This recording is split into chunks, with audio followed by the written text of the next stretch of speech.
National Weather Service in Pueblo has issued a severe thunderstorm warning for south central El Paso County in east central Colorado, northwestern Pueblo County in southeastern Colorado until 7 p.m.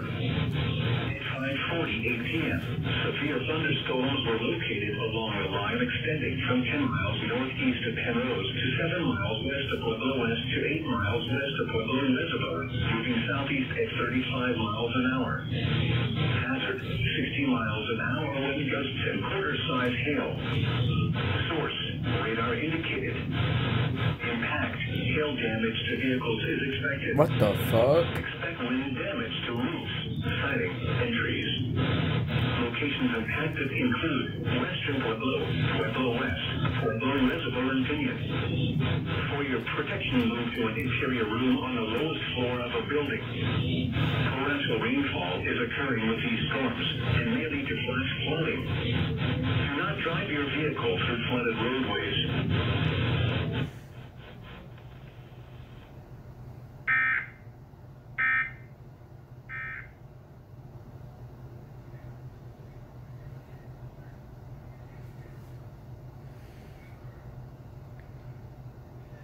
For you.